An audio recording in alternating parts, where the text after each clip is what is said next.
ይህ አዋሬ ተረክ ነው። በአዋሬ ተረክ በሳምንት 3 ቀናት ያክል ማለትም ማክሰኞ፣ ሐሙስና ቅዳሜ የተመረጡ ክላሲካል የኢትዮጵያ ስነ ጽሑፍ ሥራዎች ይቀርቡበታል። ለማንበብ ጊዜ ላጠራችሁ ምርጥ ትረካዎችን ከአዋሬ ተረክ። የተወደዳችሁና የተከበራችሁ የአዋሬ ተረክ ቤተሰቦች አዋሬ ተረክን ላይክ በማድረግ ሰብስክራይብ በማድረግ ለሌሎች በማጋራት ቤተሰብ ይሁኑ። በሳምንት 3 ቀናት ማለትም ማክሰኞ፣ ሐሙስና ቅዳሜ እየመራረጥን ወደ እናንተ በምናደርሳቸው ምርጥ ትረካዎች ተዝናኑ። እንድታነቡ እናበረታታለን። ማንበብ ላልቻላችሁ የተመረጡ የአማርኛ ስነ ጽሑፋዊ ሥራዎችን ወደ እናንተ እናደርሳለን። ለዛሬ አንድ ለእናቱ ታሪካዊ ልብ ወለድ ከአቤ ጉበኛ ክፍል 20ን እንደሚከተለው እናቀርባለን።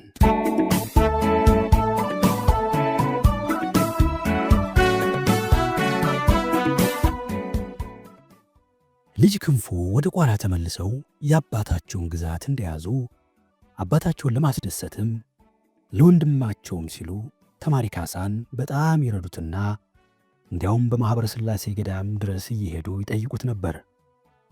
ካሳ በዚህ ጊዜ በዕድሜው ወጣት ይሁን እንጂ በትምህርት በጣም በስሎ ነበር። አባ ገብረ መሲሕም አረብኛ ቋንቋን እርሳቸው ከሚያውቁት በላይ ለማሳወቅ እየተጣጣሩ በደንብ አስተምረውት ነበር። አባ ገብረ መሲሕ ከገዳሙ መነኮሳት ጋር ባላቸው አለመግባባት ምክንያት ይህንን ገዳም ትተው በፍቅርና በሰላማዊነት ዝነኛ ወደ ሆነው የመንዳባ መድኃኔ ዓለም ገዳም ለመሄድ አስበው ነበር። አባ ያን ገለልተኛና በቆላ የተከበበ የማኅበረ ሥላሴ ገዳም ሲያዩ የተረፈ የሕይወት ዘመናቸውን በዚያው ለማሳለፍ በመወሰን ከልጅነት እስከ ዕውቀት ያጠራቀሙትን ጥሪት ከመጽሐፎቻቸው እንኳ ለጸሎትና ለዕለት መመልከት የሚያስፈልጓቸው ብቻ ሲቀሩ ሁሉንም ለገዳሙ ዕቃ ቤት አስረክበው ነበር። ነገር ግን ከጊዜ በኋላ የመነኮሳቱ ባሕሪ ደስ ስላላሰኛቸው ይህንን ገዳም ትተው ለመሹለክ አሰቡ። በመነኮሳቱ ዘንድ ይህ በተሰማ ጊዜ አንድ አይነት ዕቅድ ተወጠነ። አንድ ቀን ጠዋት በግንድ አግብተው በማሰር የታወቁት መነኮሳትና በጥንቱ ጊዜ ጌቶቻቸውን እየተከተሉ መጥተው ገዳሙ ራቅ ባለ ስፍራ ሰፍረው የገዳሙን ከብት እየጠበቁና እያራቡ እነሱም እየተራቡ በሥራም ገዳሙን እየረዱ ከሚኖሩት አብዛኞቻቸውን ጊዜ ስማቸው ወልዴ፣ ገብሬ፣ ሰጠኝ ከሚባሉት ሰዎች አንዳንዶቹ ወደ አባ ገብረ መሲሕ ጎጆ ሄዱ። ለአባም የማስገደድ መልክ ባለበት ንግግር ወደ አበምኔቱ ፊት እንዲቀርቡ መታዘዛቸውን ነገሯቸው። አባ ግን ነገሩ ገብቷቸው ሳለ እንዳልገባቸው ሆነው ችላ በማለትና በማቃለል የሚሄድበት ምክንያት ያለ አይመስለኝም ሲሉ ተናገሩ። አበምኔት ይፈልጋል ጊዜ ሂርሶ እምቢ ብላሉ አለ ሰጠኝ። የአባ ገብረ መሲሕን አስፈሪ ፊት የመገረም ፈገግታ ለበሰው። አንተ ደግሞ ምን ባይነህ አሉ አባ ገብረ መሲሕ። ሂርሶ ይምቢ ባሉ ጊዜ እኛ ሲራት እናስተምራለን አለ ሰጠኝ። ሰጠኝ ለገዳሙ ባሉት ክፈፎች የሚኖረው ሕዝብ ግብር ሳይከፍል ቀርቶ ወይም አንድ ነገር አጎደለ ተብሎ በሚቀጣበት ጊዜ ተቀጮቹን እግር ከወርቻ አስሮ በማጉላላት ከታወቁት የገዳሙ ጀግኖች አንዱ ነበር። ማሰር እጅግ ከማወቁ የተነሳም ሰጠኝ ያሰረባት ቆቂት የእስረኛው እግር እስኪላጥ ታልጋለች በቀር ማንም ቀለበቷን ሊፈለቅቅ አይችልም እየተባለ ይጋነንለት ነበር። አባ ገብረ መሲሕ ከእነዚህ አእምሮ ቢስ ሰዎች ጋር ከመጨቃጨቅና ከመዋረድ ይሻላል ብለው በማሰብ በእውቀት እንኳ ባይሆን በዕድሜ ጓደኞቻቸው ወደሚሆኑት የገዳሙ አበምኔት በተላኩባቸው ሰዎች ታጅበው ሄዱ። አበምኔቱ ከቤታቸው በር ላይ ወንበር አዘርግተው የጧት ፀሐይ እየሞቁ ቁጭ ብለው ነበር። ጸሎት ተይዞባቸው ያረፈዱትን መጽሐፍትን በስተቀኛቸው በኩል በሌላ ወንበር ላይ አስቀምጠው ይታዩ ነበር። አባ ገብረ መሲሕ ከአበምኔቱ ፊት እንደቀረቡ በመጠኑ ዝቅ ብለው ሰላምታ ሰጡና እንደምን አደሩ አባ አሉ። አበምኔቱ እግዚአብሔር ይመስገን ደህና፣ እርሶስ እንደምን አድረዋል አሉ አባ ገብረ መሲሕ። ይመስገነው ደህና ነኝ አሉ አበምኔቱ። ከዚያም መሬቱን እያዩ ዝም ብለው ቆዩና ወደ አባ ገብረ መሲሕ ቀና ብለው እያዩ አባ የት ለመሄድ ነው ያሰቡት አሉ። የት እሄዳለሁ አሉ አባ ገብረ መሲህ በእርጋታ። እኔ ምን አውቃለሁ፣ ለመሄድ አስበዋል ሲባል እሰማለሁ። እንግዲህ ዙረት ለእርሶ ምን ሆነው? እስከ ኢየሩሳሌም ድረስ ሲዞሩ ኑሮውም ዙረት አልጠገቡም አሉ አበምኔቱ። አባ ገብረ መሲህ በዚህ ተራ ንግግር ፊታቸው በንዴት ልውጥ አለ። ኢየሩሳሌም መሄድ ተዙረት ተቆጠረ? ይህን ገና ዛሬ መስማቴ ነው። ነጩ ጥቁሩ ሃይማኖታዊ ስብሰባ ወደሚያደርግበት ቅዱስ ቦታ መድረስ ታንዱ ከተማ ወደ ገዳም፣ ተገዳም ወደ ከተማ ተመንከራተት የሚቆጠር ተሆነ፣ አዎ እርግጥ ዟሪ ነኝ አሉ አባ ገብረ መሲህ። ያለፈውን ይርሱትና አሁን የት ሊሄዱ ነው ያሰቡት? አሉ አበምኔቱ ከትሕትና ይልቅ ሥልጣን ጎልቶ በሚታይበት አነጋገር። እኔ የትም ለመሄድ አላሰቡ። እውነቱን ቢናገሩ አይሻልም? ከዚህ ቦታ እውነት ተመናገሩ ውሸት መናገሩ ይሻላል። እንዴት? እንደዚሁ። በዚህ ሁኔታ ሲነጋገሩ አበምኔቱ በጣም ስለተቆጡ አባ ገብረ መሲህ በቤታቸው ተዘግተው እንዲቀመጡ ሲያዙ ምንም ቢሆን ትልቅ ሰው መሆናቸውን ስለማይካድ በግንድ ገብተው እንዳይታሰሩ ማስጠንቀቂያ ሰጥተው አሰናበቷቸው።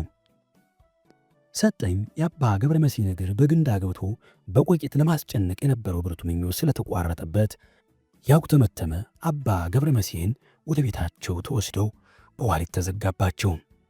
ነገር ግን ጥሏይ ጥላ አምላክ ያንን ተወስኖ የሚሰጥ እህልና ውሃ ካሳ እየወሰደ እንዲሰጣቸው ተደረገ። ካሳ ጎበዙም እንዲህ በማኅበረ ሥላሴ ገዳም ጊዜ የሚያጠፋበት ምክንያት ስላልነበረው የቀለም አባቱንና ወዳጁን አባ ገብረ መሲህን ከክፉ ሥርዓታቸው በጠፍ ጨረቃ አሾልኮ ወደ መንዳባ ወሰዳቸው። የመንዳባ ገዳም ከብዙ ገዳሞች የተለየ አንድ ቅዱስ ተግባር የሚታይበት ቦታ ነበር። በደንቢያ፣ በጎርጎራ፣ በጣቁሳ የሚኖሩ ብዙ ሰዎች አንድ ዘመዳቸው የማይገድል ወይም የማያድን አደገኛ በሽታ የደረሰበት እንደሆነ አስታመው ተስፋ ሲቆርጡ በሽተኛውን በአልጋ ይዘውት ሌሊት ወደ መንዳባ ገዳም ያደርሱና በገዳሙ በር ላይ ጥሎት ይሄዳሉ። መነኮሳቱ ጠዋት ሲያገኙት ከተጣለበት ያነሱና መልካም ቤትና አልጋ ሰጥተው ሽንቱንም ምኑንም እየጠረጉ ምግቡን፣ ልብሱን እንደዚሁም ሰው እየሰጡ እያነሱ እየጣሉ እያጎረሱ እያበሉ እስከ ለተሞቱ ይረዱት ነበር። በዚህ ሁኔታ መንዳባ ገዳም ውስጥ 100 ጉልበት ያለው መነኩሴ በሚገኝበት ጊዜ ወደ 200 የሚጠጋ ራሱን በምንም ሁኔታ ለመርዳት የማይችል ደካማ በማንኛውም ሁኔታ እየተረዳ ይኖር ነበር። ደጋጎቹ የመንዳባ ገዳም መነኮሳት በእግዚአብሔርና በሰው ልጆች ፍቅር ራሳቸውን ረስተው በእምነትና በቅንነት የሚፈጽሙት መንፈሳዊና ሰብአዊ ተግባር ሁሉ በአዋጅ እንዲነገርላቸው በፍጹም አይፈልጉም ነበር። አሁን እኔ በትንሹ ስለገለጹትም እግዚአብሔር ይቅር ይበለኝ። የመንዳባ መድኃኔዓለም ቤተ ክርስቲያን በሰፊው የደንቢያ ግዛት ውስጥ በሚገኘው ቆላ ቀመስ ክፍል በጣና ሐይቅ ድንበር በሚገኝ የምድር ወሽመጥ ላይ አቡነ ያሳ በሚባሉ ጻድቅ የተመሠረተ ገዳም ነው። ገዳሙ እንደ አብዛኞቹ የኢትዮጵያ ገዳማት ከሕዝብ መኖሪያ ቦታዎች ርቆ የሚገኝ ከመሆኑም በላይ በመነኮሳቱ በጎ ምግባርና የቅድስናና ሃይማኖት ግርማ የሚታይበት ቦታ ነው። ቤተ ክርስቲያኑና በአካባቢው የሚገኙት የመነኮሳቱ መኖሪያዎች በዙሪያቸው በሚገባ ተጠብቀው በሚገኙት የጠጅ ሳር፣ የነጭ ሊያ፣ የዝቃ ግቤ፣ የጤና አዳምና የሌሎች ጣዕመ መዓዛ ያላቸው አትክልት ሽታ ይታወዳል። መነኮሳቱ የምሽት ጸሎታቸውን ፈጽመው በየቤታቸው የሚያርፉበት ጊዜ እንቅልፉን ቀንሶ የሚያዳምጥ ሰው አንድ በር ብቻ ሲተው በገዳሙ ዙሪያ ተጠምጥሞ የሚገኘው የጣና ሐይቅ ውሃ ዙሪያውን አግዶ ከያዘው እንደ ሞረድ ከሻከረና እንደ ሰይፍ ከተሳለ አለት ጋር በሞገዱ ኃይል ሲጋጭ፣ ሲያጓራ፣ ሲሰማ ልዩ የሆነ አንድ የተፈጥሮ ሙዚቃ እየሰማ እናቱ ሽሩሩ ስትለው በአስደሳች ድምፅ እየተጽናና እንቅልፍ እንደሚወስደው ሕፃን በዚህ የተፈጥሮ ሙዚቃ እየተጽናና ወደ እንቅልፍ ዓለም ይሻገራል። ካሳ አባ ገብረ መሲህን ከዚህ እውነተኛ ገዳም ካደረሰ በኋላ ያን በተፈጥሮ ውበትና በሃይማኖታዊ ጸጋ የደመቀ ቅዱስ ቦታ በወጣትነት መንፈሱ እያደነቀ ጥቂት ቀኖች በዚያው ቆይቶ አባ ገብረ መሲህንና ሌሎቹንም በእንግድነት ጊዜው የተዋወቃቸውን መነኮሳት ተሰናብቶ ሲወጣ አባ ገብረ መሲህ ግዝት በር ድረስ ተከትሎት መጡና ካሳ እግዚአብሔር ለአንድ ከፍተኛ ቁም ነገር እንዳዘጋጀህስ ታሁን አውቃለሁ።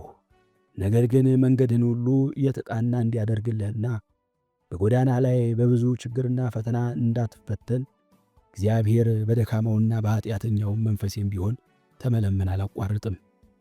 ተፈለግኩት እንዳደረሰኝ እግዚአብሔር ተፈለግከው ያድርስህ በማለት ሌላም ይህን የመሰለ ምርቃት በመስጠት ተሰናበቱት።